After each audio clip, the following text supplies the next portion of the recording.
Bonjour et bienvenue au Forum Radio J dont vous êtes l'invité, Jean-Christophe Cambadélis, bonjour. Bonjour. À moins de 3 mois du premier tour, la course à l'Élysée continue à s'accélérer avec hier l'entrée en campagne de Christiane Taubira. Alors est-ce la candidature de trop à gauche et quel effet sur la campagne, sur la stratégie d'Anne Hidalgo? Au-delà, quel avenir pour la gauche? Le Parti Socialiste peut-il survivre au fiasco annoncé pour Anne Hidalgo à la présidentielle? Mais pour commencer, Jean-Christophe Cambadélis, une question d'actualité. La sortie d'Éric Zemmour sur les élèves handicapés qui devraient être placés, selon lui, dans des établissements spécialisés plutôt que dans des classes avec les autres. Est-ce que c'est une bonne idée? Qu'est-ce que ça vous inspire? Écoutez, on ne peut pas utiliser le malheur des gens pour une promotion électorale. Et quand on veut être président de la République, on n'instrumentalise pas le malheur des gens. Là, ce sont des hommes et des femmes qui ont des enfants dans de très grandes difficultés. Ils cherchent des moyens pour pouvoir les insérer. Et nous savons tous que le problème qui est posé, c'est l'isolement de ces enfants. Donc, trouver des moyens pour qu'ils soient insérés avec d'autres enfants n'est pas un handicap pour les enfants, mais un moyen de les intégrer à l'ensemble de la société. Donc, c'est une manière de peser, de polémiquer dans le cadre de ce débat présidentiel, ou c'est une posture, un choix idéologique? Je ne sais pas si c'est un choix idéologique, mais c'est une instrumentalisation du malheur des gens. Alors, on va parler un peu de Zemmour avant de passer au reste de l'actualité. La façon dont Éric Zemmour dénonce les élites, parle, comme il l'a fait, des handicapés, donc il dénonce les élites, les journalistes, et parle aussi de la manière dont il parle de ses adversaires. Est-ce que c'est pas dans la droite ligne de l'extrême droite des années 30? Ça y ressemble en tous les cas. C'est un nationalisme d'exclusion, tout à la fois des hommes et des femmes qui sont issus d'autres continents que le nôtre, mais en même temps, c'est le populisme classique vis-à-vis des élites. On peut pas le laisser faire, et c'est pour ça que avec 300 personnalités de gauche, j'ai lancé il y a peu un appel à la résistance vis-à-vis de ce mouvement ou de ce temps de la montée du national-populisme en France. Ça veut dire quoi, un appel à la résistance? Eh bien, ça veut dire qu'il faut mobiliser les énergies, les passions, qu'il faut faire barrage, et qu'il faut dire que ce n'est pas la France. C'est une toute petite partie de Français qui croient que le nationalisme d'exclusion permet de régler les problèmes des Français. Alors, le grand Romain Corsia était invité ce matin de Radio J, et je le cite, il a parlé je cite ses propos, ces personnes qui s'enferment dans une identité fantasmée dont elles-mêmes ne sont parfois même pas porteuses. Il a fait un parallèle entre ces personnes dont il parle et l'idéologie nazie autour de la race aryenne. Alors, certains y voient une allusion à Éric Zemmour. Qu'est-ce que ça vous inspire? D'abord, c'est tout à fait juste. C'est-à-dire que, à partir du moment où je reprends mes propos, on est dans l'exclusion des autres, eh bien, on sait où ça commence, on ne sait jamais où ça se termine. Point de départ, c'est le fait que l'on veut garder une France propre, une France pure, une France articulée autour d'un passé fantasmé. Et puis, petit à petit, on exclut d'autres communautés qui sont vues comme venant perturber ou remettre en cause la pureté du point de départ. C'est la théorie actuelle du grand remplacement. Et c'est la théorie d'Éric Zemmour qui se rapprocherait pour vous des théories racistes d'avant-guerre et de la guerre? Oui, c'est-à-dire que c'est des théories xénophobes, c'est la théorie du grand remplacement, c'est l'idée d'une pureté de souche de la France.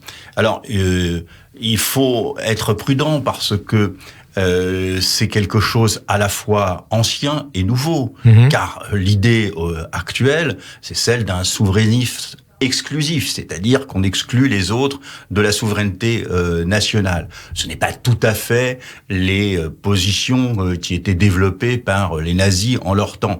Et moi, je ne fais pas de comparaisons qui ne sont pas raisons. Je dis que c'est tout aussi dangereux, même si ça a les mêmes racines, et ça s'exprime d'une manière différente. Raïm Corsia, qui a donc ajouté toujours ce matin sur Radio J à propos de Zemmour, quand on dit Dreyfus était coupable ou qu'on doute de la culpabilité ou de l'innocence de Dreyfus, alors alors c'est un marqueur clair d'antisémitisme. Et donc, il vise Éric Zemmour. Donc, vous dites, comme lui, Éric Zemmour, antisémite certainement, raciste évidemment. Et Éric Zemmour est xénophobe dans toutes ses formes. Et il cherche à construire un révisionnisme politique et historique. Qu'est-ce que vous entendez par révisionnisme historique? C'est-à-dire de revenir sur l'histoire qu'il estime être officielle. Et à partir de là, bien sûr, il emprunte à tous les complotismes d'extrême droite que nous connaissons, là, pour le coup, depuis la Deuxième Guerre mondiale. Alors, au passage, où est-ce que vous vous situez dans ce débat autour des parrainages? Éric Zemmour, a priori, qui n'a pas réussi pour l'instant à récupérer les parrainages qui sont utiles pour tout candidat pour pouvoir être candidat à l'Élysée. Donc, est-ce qu'il doit pouvoir bénéficier des signatures de maire lui permettant d'être candidat? On a l'habitude de dire que toutes les idées doivent être représentées. Ouais. Il y a des idées qui se mettent d'elles-mêmes hors la République.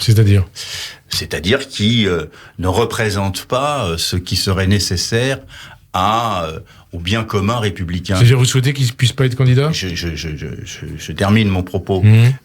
Donc, si on a mis des parrainages, c'est pour bloquer un certain nombre de candidatures qui ne permettent pas que se déploie le débat républicain. C'est au maire de choisir. Et c'est une bonne chose qu'il y ait un filtre. Maintenant, nous sommes dans un piège. Pourquoi ?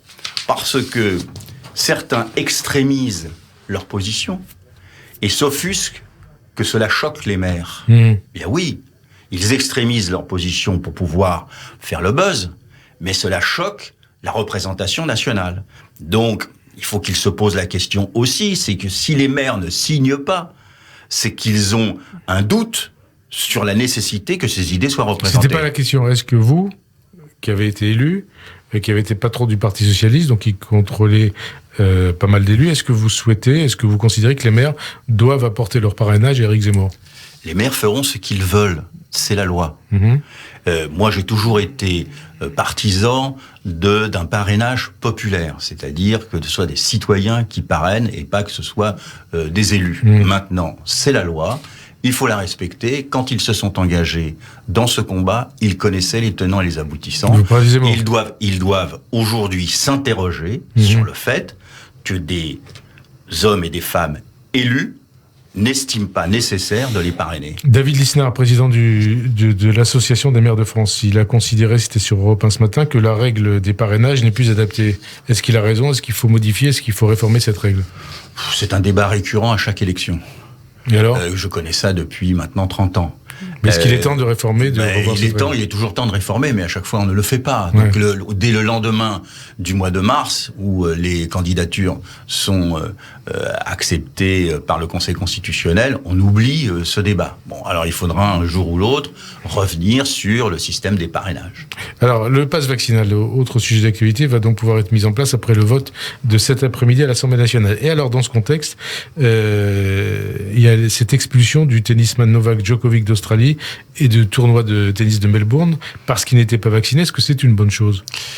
Écoutez, je suis moi fasciné par le fait que M. Djokovic, qui avait besoin de gagner l'Open d'Australie pour être le plus grand champion de tous les temps. Pour remporter 21 tournois. 21 tournois, et préféré ne pas se faire vacciner plutôt que d'être en situation de gagner ce tournoi. Et alors ? Donc cela veut dire quand même qu'il y a une idéologisation ou une croyance incroyable de sa part sur ce sujet. Maintenant, ce sont les lois en Australie. On ne peut pas dire qu'il faut respecter nos lois et pas respecter les lois australiennes. Il y a une décision de justice, ça a duré suffisamment longtemps.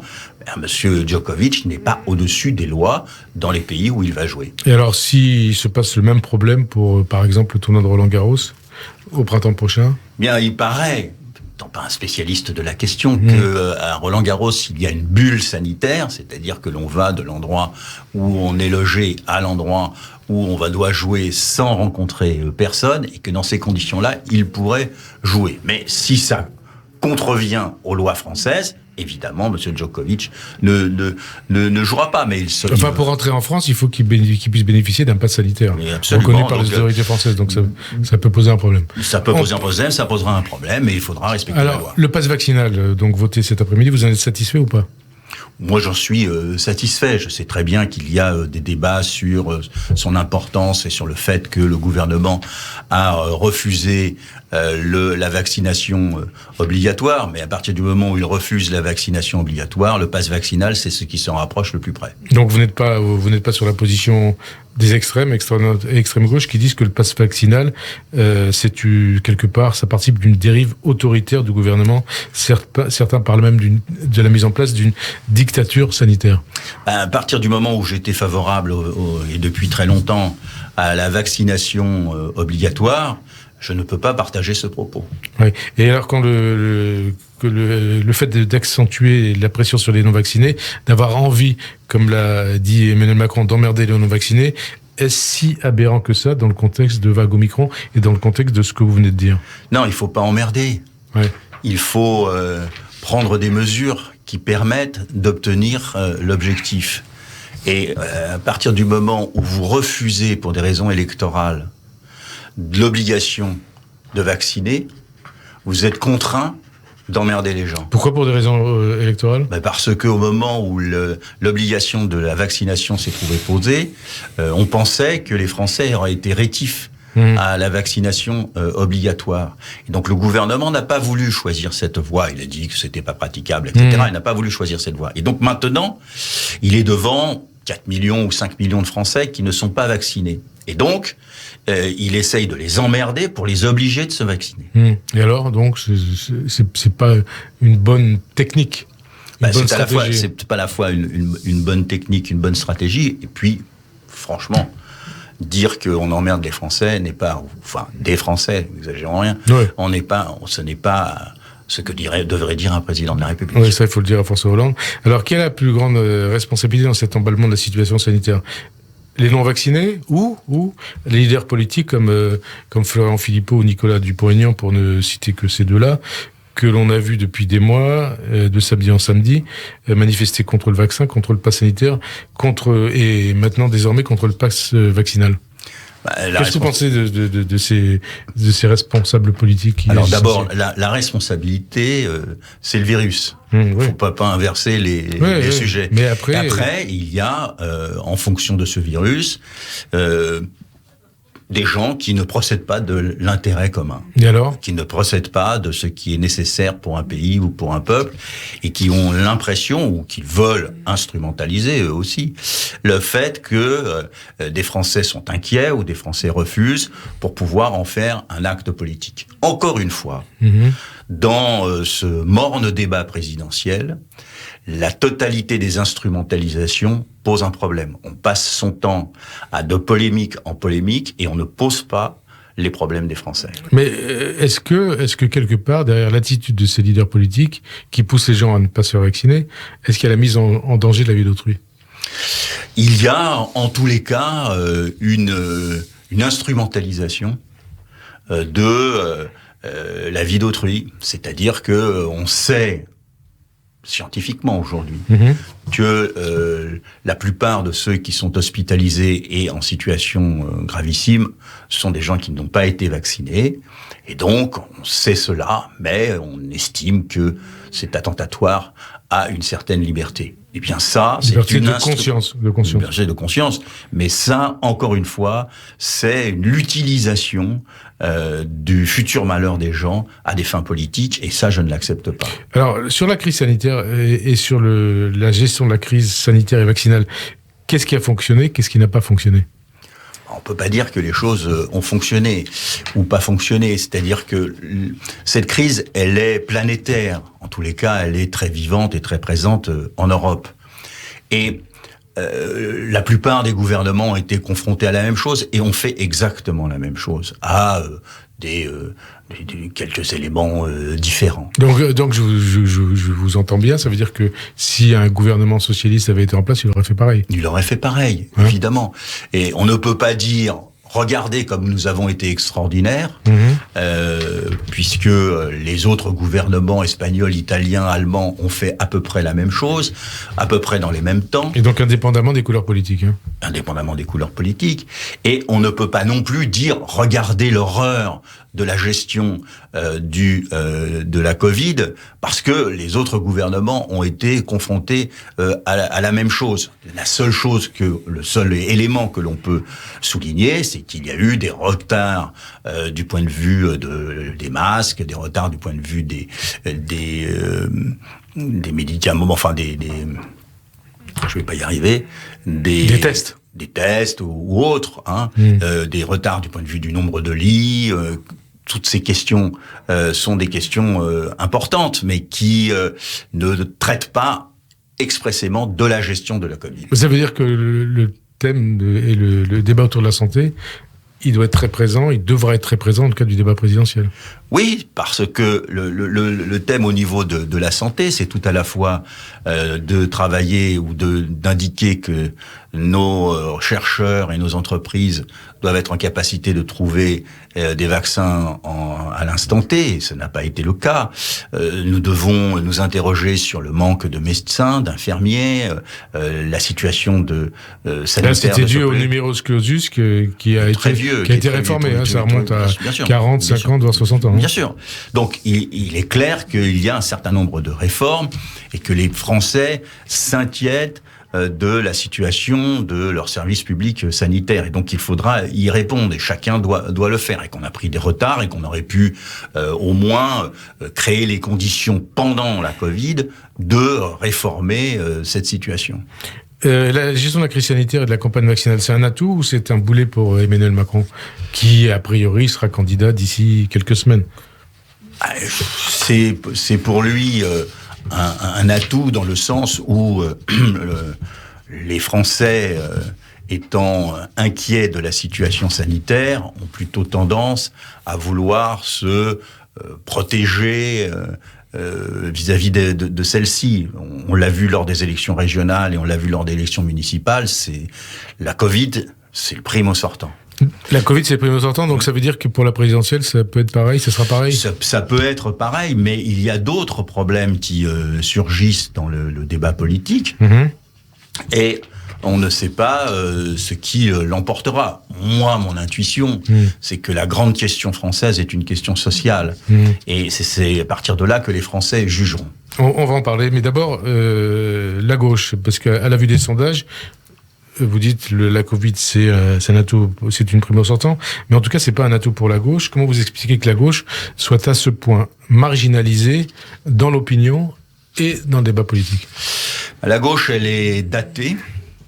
Qu'est-ce que ça veut dire? Divisée, radicalisée. Datée, c'est-à-dire que les principes ou les concepts sur lesquels elle intervient datent des années 60, ayant eu leur succès dans les années 80. Elle n'a pas retravaillé sur son logiciel. Elle n'a pas retravaillé sur ses fondamentaux, oui. Dont ses dirigeantes, vous avez été premier secrétaire du PS. Bien sûr, mais nous avions essayé de le faire avec des assises des socialistes et donc vous l'évolution sur la social écologie. Ouais. Mais force est de constater que la gauche n'a pas revisité ses fondamentaux. Et c'est ce que vous expliquez dans le livre qui va sortir, dans un livre que vous publiez, qui va sortir, je crois, à la fin, le 27 janvier, si je ne me trompe pas. Oui, le 6 février. Le 6 février, oui. Ça a été repoussé. Donc, oui, c'est ce que il s'appelle comment le livre, le titre du livre? Hier, aujourd'hui et demain. Voilà. Aux éditions VA. Ne pas confondre avec Valeurs Actuelles. Non.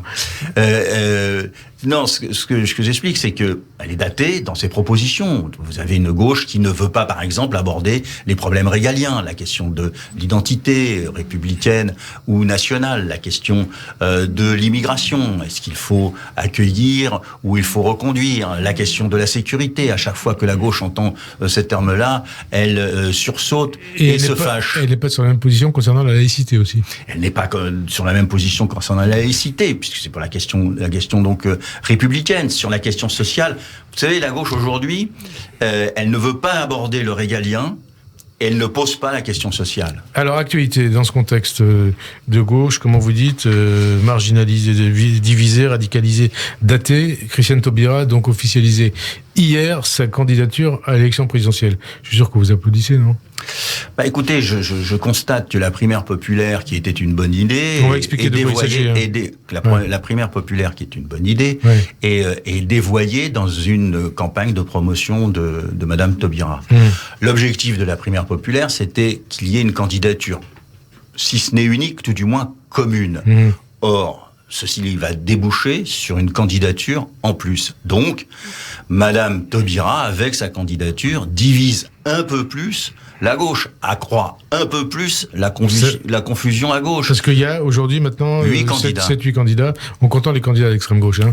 7-8 candidats à l'extrême gauche. 7-8 candidats à l'extrême gauche pour 25%, c'est pas grand-chose. Ça veut dire que la gauche, non seulement ne sera pas au deuxième tour de l'élection présidentielle, qu'elle sera contrainte de choisir ou pas entre deux candidats qu'elle réprouve, et puis au deuxième tour, et puis elle se prépare des lendemains douloureux lors des élections législatives. Dont on va reparler, mais d'abord Christiane Taubira. Vous retenez quoi de Christiane Taubira, son combat pour le mariage pour tous, ou le fait que sa candidature en 2002 ait largement contribué à l'échec de Lionel Jospin, dont vous avez été proche, de Lionel Jospin? Alors oui, je n'oublie pas ce qu'elle a dit, ce qu'elle a fait, mais je ne juge pas les gens sur leur passé. C'était il y a 20 ans, hein. Mais sur leur présent. Taubira, à gauche, tout le monde la respecte. Mais ce n'est pas parce que vous êtes respectable que ce que vous développez dans le moment présent est respecté. Aujourd'hui, il faudra que Taubira explique à l'ensemble de la gauche et à l'ensemble des Français en quoi sa candidature est utile à la gauche, à son unité et à la France. À la gauche, alors que c'est une 8e candidature, et à la France, alors que elle ne pose pas, dans la dimension qu'il me semblerait nécessaire, ni la question républicaine, ni la question sociale, ni la question économique. La primaire populaire, vous dites, elle s'est dévoyée. Est-ce que ça veut dire que c'est quelque part pour vous un exercice antidémocratique? Écoutez, moi j'ai dit que ça m'intéressait, cette primaire populaire, cette idée d'une candidature. Des clics sur Internet. Oui, des clics. Mais écoutez, c'était une belle idée avec un fonctionnement baroque, dans le sens où il ne s'agit pas d'une primaire, il s'agit au mieux d'un sondage, en tous les cas d'un classement, où vous pouvez être désigné au tirage et réprouvé au grattage. Ça veut dire que c'est une primaire à l'insu de son plein gré, c'est ça? Enfin, les candidats sont à l'insu de son plein gré, parce que les candidats ne veulent pas y participer, mais on les oblige, on les met dans la liste. Donc, voilà. Pourquoi je dis tout cela, c'est que derrière ce moment où des gens de bonne foi se sont engagés pour l'unité, vous avez une campagne qui est celle de la promotion de Madame Taubira. D'ailleurs, personne s'en cache. Même Christian Paul, qui est un initiateur de cette primaire populaire, est aujourd'hui derrière Madame Taubira. Christian Paul, que peu de monde connaît, mais que vous connaissez puisqu'il était au Parti Socialiste avec vous. Alors, il était le chef des frondeurs. Ça continue, ça ne change pas. On va parler de 2-3 propositions de Christiane Taubira. Elle propose un revenu de 800 € par mois pour les étudiants pendant 5 ans. Est-ce que vous êtes d'accord ou pas? Elle veut aussi recruter 100 000 soignants. Et elle veut baisser la TVA à 0% pour les produits bio. Tout ça, c'est des propositions qui vous intéressent, qui sont intéressantes, qui peuvent être mises en œuvre ou pas? C'est des propositions qui m'intéressent. Moi, je suis pour qu'aucun Français ne soit en dessous de 900 €. Y compris les étudiants? Y compris les étudiants. Ah, donc vous êtes pour cette allocation je suis favorable à ce que la question, non pas du pouvoir d'achat, mais la question salariale soit posée en France.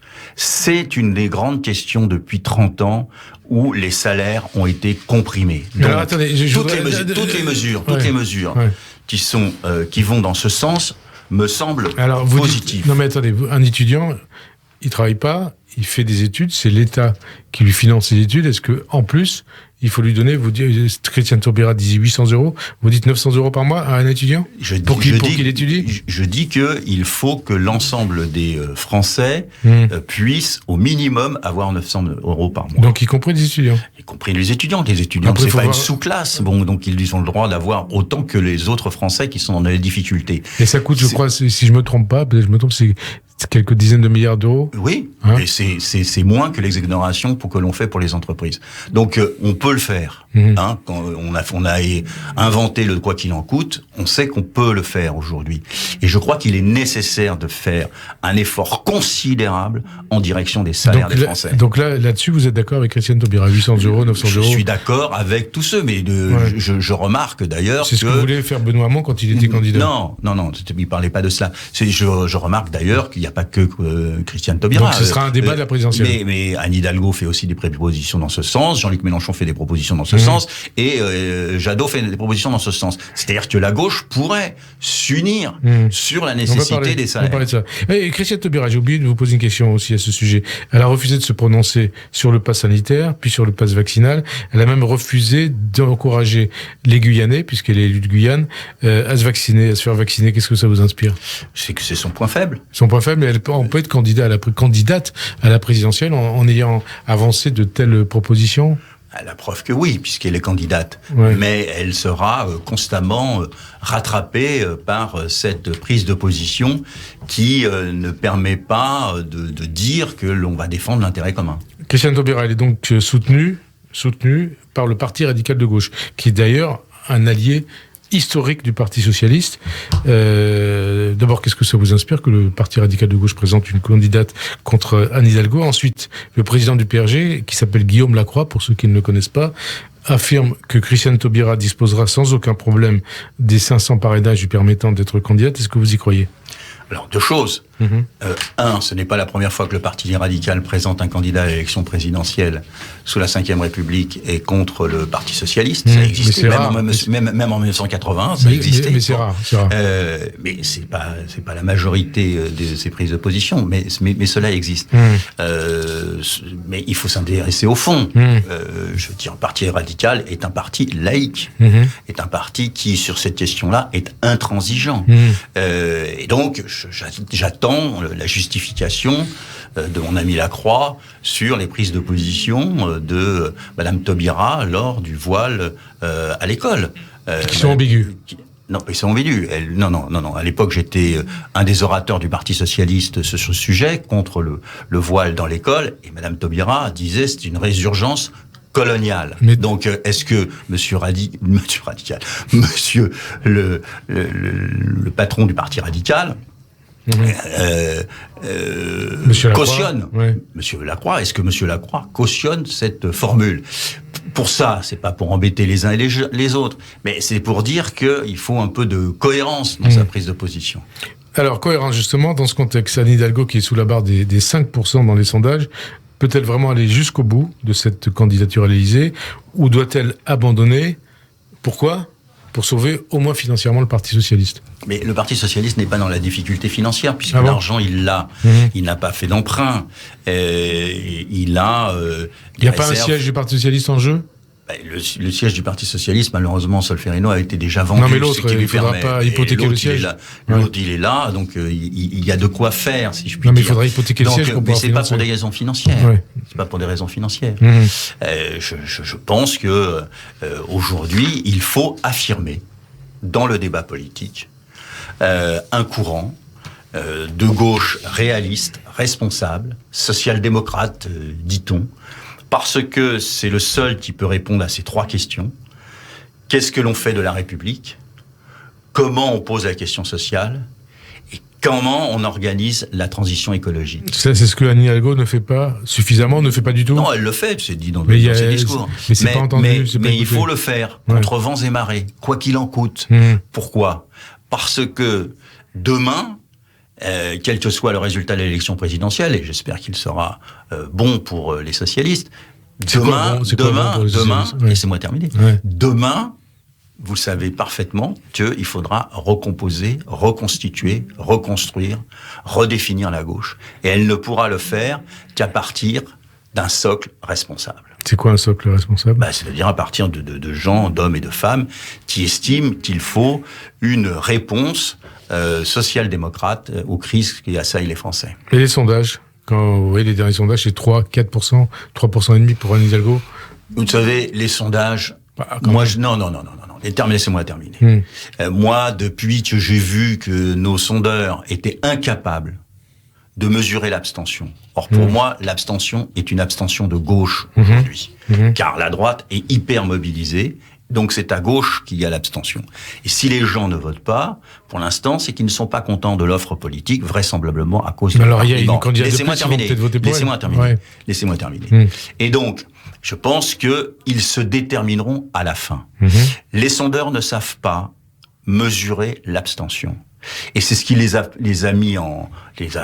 trompés lors des élections régionales. Souvenez-vous, à l'époque, on voyait le Rassemblement national gagner 3 régions, et de loin. Et il n'en a rien été. Au contraire, le Rassemblement national a perdu dans ces élections. Donc, la fiabilité des sondages est quand même à mettre en cause. Maintenant, je n'ignore pas, pour pouvoir terminer, que la situation des socialistes dans cette élection est compliquée, difficile, parce que ils n'ont pas pu ou pas su se refonder en temps et en heure. Mais c'est sauvable encore ou pas? Et d'ailleurs, qu'est-ce qui serait un bon score pour Anne Hidalgo? L'objectif aujourd'hui maintenant, c'est d'aller au-delà des 5% ou d'aller beaucoup plus haut? Mais d'aller beaucoup plus haut. C'est-à-dire, vous espérez combien? Je n'en sais rien, je n'ai pas d'avis sur le sujet, mais de montrer une dynamique, de montrer un espoir. Je suis sûr qu'à partir du moment où, et nous le verrons dans quelques temps, les propositions seront visibles, elles seront vraiment articulées sur la question sociale, à ce moment-là, les Français de gauche qui sont aujourd'hui dans la réserve, dans l'abstention, choisiront une voie qui leur permettra d'exprimer ce qu'ils estiment nécessaire pour la France. C'est-à-dire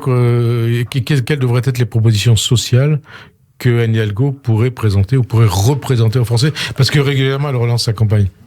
Non, elle a présenté là cette fois-ci jeudi son projet, dont j'estime qu'il est un pas en avant vers ce qui me semble nécessaire pour le pays. Qu'est-ce qui vous a paru intéressant dans son projet? D'abord qu'il commence par la question sociale. Ouais. Ça me semble déterminant. Le pouvoir d'achat notamment. Mais pas simplement le pouvoir d'achat, l'augmentation concrète des salaires. C'est une question nécessaire parce qu'on parle du pouvoir d'achat, c'est-à-dire qu'on veut baisser les charges, qu'on veut réduire les impôts, qu'on fait du soutien sur l'essence ou autre. Mais la question que l'on ne veut pas traiter et qu'il faut traiter, c'est la feuille de paye. Je suis pour l'augmentation de la feuille de paye. Comment on fait? On augmente le SMIC, on augmente tous les salaires. D'abord, on augmente le SMIC. Ouais. Et tous les candidats de gauche, d'ailleurs, sont sur cette position. Y compris Valérie Pécresse. On augmente le SMIC, ça me semble nécessaire. Et donc, 1400 euros net, comme le dit... Par voie de conséquence... Je crois que c'est Christiane Taubira qui dit 1400 euros net. Par voie de conséquence... l'ensemble des salaires augmente.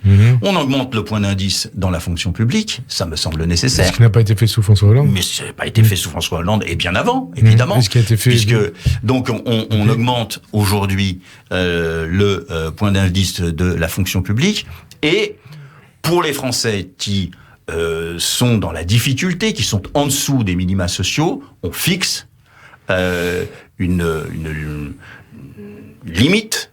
Pas de Français en dessous de 900 euros. Voilà, par exemple. Et comment est-ce que vous avez chiffré ces propositions et combien ça coûte? J'ai chiffré ces propositions, je les ai expliquées dans plusieurs documents, je vous y renvoie. Mais combien ça coûte? Plusieurs dizaines de milliards, oui. Oui, par an. Oui, bien sûr. Donc il faut financer tout ça. Mais bien sûr, augmenter les impôts ou pas? Non, c'est totalement finançable. Mais sans augmenter les impôts? Absolument. Donc vous touchez pas à l'ISF, vous touchez pas au... Si, on touche à l'ISF, évidemment, et aux revenus. Mais ce n'est pas l'ISF et les hauts revenus qui qui permettent de régler ce problème. Mais ce que je voulais vous dire par rapport à ça, c'est que on nous oppose toujours la difficulté de le faire. Sauf qu'on est contraint de le faire. Vous pensez quand même que pendant 1 an, l'économie française a été mise sous perfusion. On a défendu, à juste raison, et on peut en féliciter le gouvernement. On a trouvé les moyens pour le faire. Quoi qu'il en coûte. Donc, on peut le faire.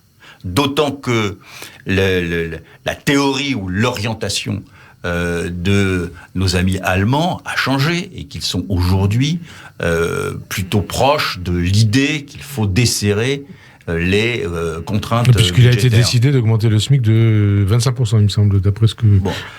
Donc à partir de là, nous sommes dans une conjoncture économique, réglementaire, qui nous permet de le faire, et nous sommes devant une nécessité de le faire.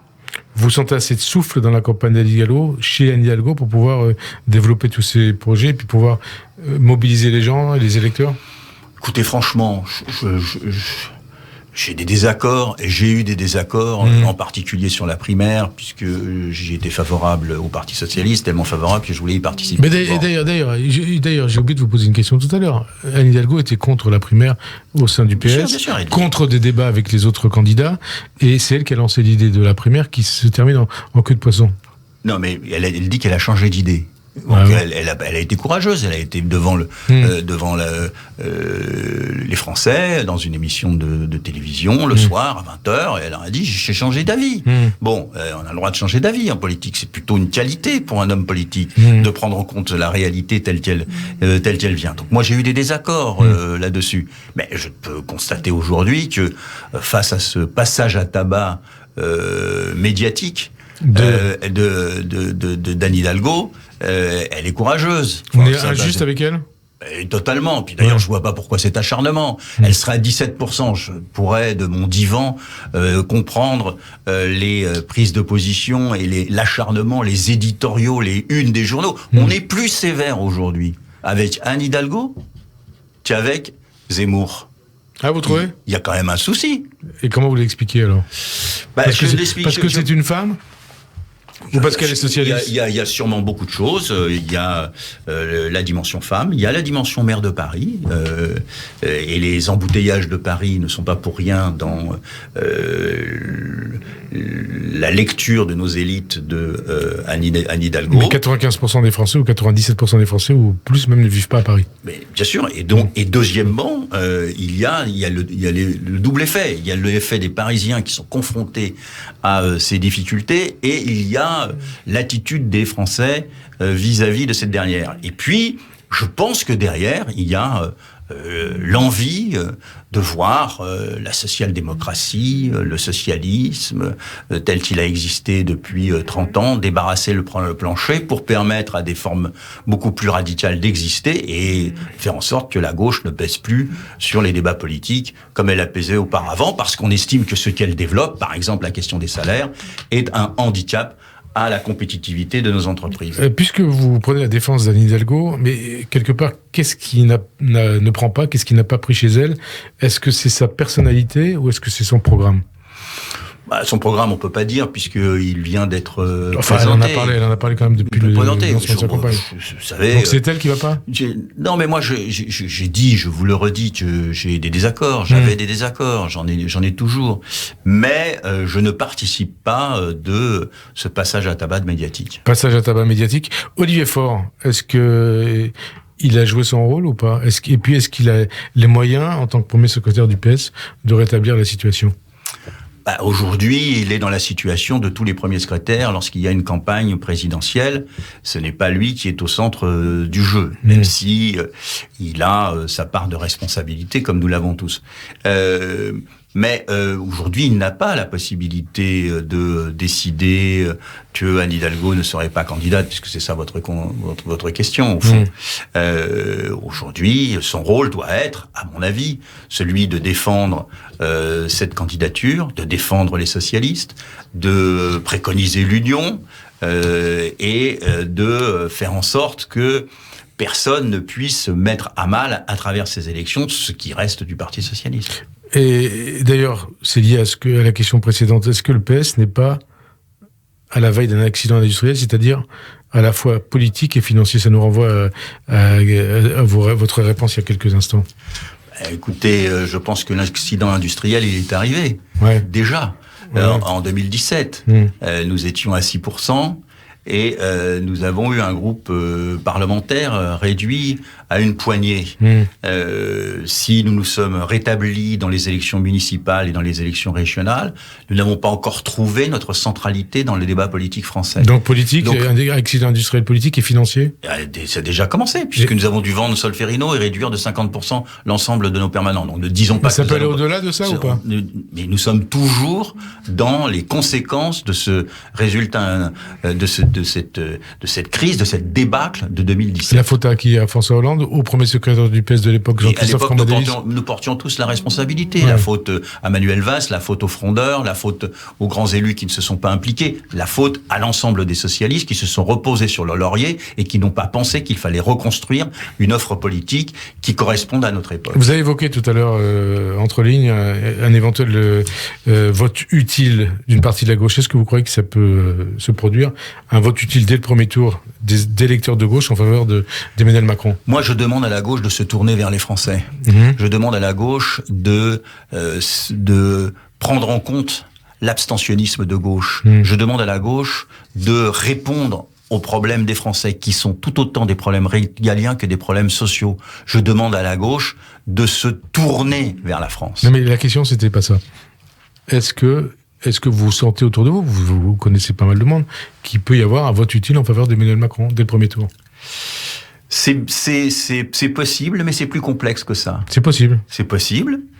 Parce que... Ils diraient quoi, les électeurs de gauche, pour voter Macron? Parce qu'ils réprouvent Marine Le Pen et Éric Zemmour, et qu'ils ont peur que ces derniers arrivent au pouvoir. Mais je sens aussi que ceci est contrebalancé par un vote utile pour battre Macron. Un vote utile pour Pécresse, par exemple? Par exemple. Oui, ça peut arriver, ça. Mais si la gauche ne se tourne pas vers les Français, ne offre pas de solutions, évidemment, les Français de gauche se diront, soit on s'abstient, et s'abstenir, c'est aider les autres, soit on cherche un vote utile en fonction de ce que l'on estime le plus dangereux. Vote second tour, Macron-Pécresse, votez qui? Moi, c'est bonnet blanc, blanc bonnet. Mais vous, quoi, vous allez vous abstenir? Ouais. Ah bon? Ouais. Ni l'un, ni l'autre? Ni l'un, ni l'autre. Ni l'un, ni l'autre. Après la présidentielle, il y a la législative, vous en avez parlé tout à l'heure. Est-ce que le danger, c'est pas que le Parti Socialiste se retrouve sans députés? Pas sans le chiffre, sans SANS? Non. Il en aura. Combien? Mais pas pour. Est-ce qu'il aurait la capacité de former un groupe? Ce n'est pas certain. Ce n'est pas certain. Donc, si moins de 15 députés. Hein. Si la gauche ne s'unit pas aux législatives, à 8 candidats par circonscription, avec ce phénomène nouveau qui est qu'il faut avoir 12,5 des inscrits, la gauche va être dans la difficulté à construire un groupe unique. À construire, ça veut dire à peine 15 députés pour l'ensemble de la gauche. Hein, non, 15 députés pour chacune des formations politiques. Donc elle va être dans l'obligation d'avoir un groupe unique. Mais vu les divergences, vu les haines cuites et recuites, je ne sais pas comment ils vont construire un groupe ensemble. Mais ça veut dire qu'il pourrait y rester combien de députés de gauche en juin prochain dans l'hémicycle? Je n'en sais rien, je ne peux pas vous faire de pronostics. 10, 20 Non, une cinquantaine ou une soixantaine.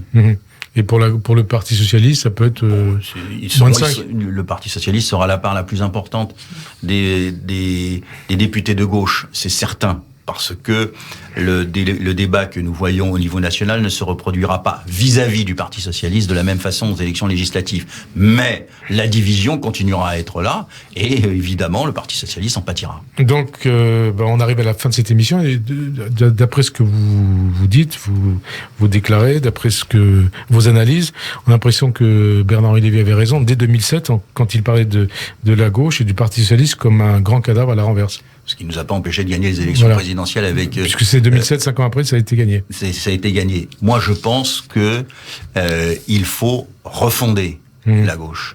Il faut la reconstruire. Il faut la reformater. C'est une nécessité parce que une France sans la gauche, ce n'est plus la France. Merci en tout cas Jean-Christophe Cambadélis d'avoir répondu à notre invitation. Bonne fin d'après-midi sur Radio J et à dimanche prochain. Merci.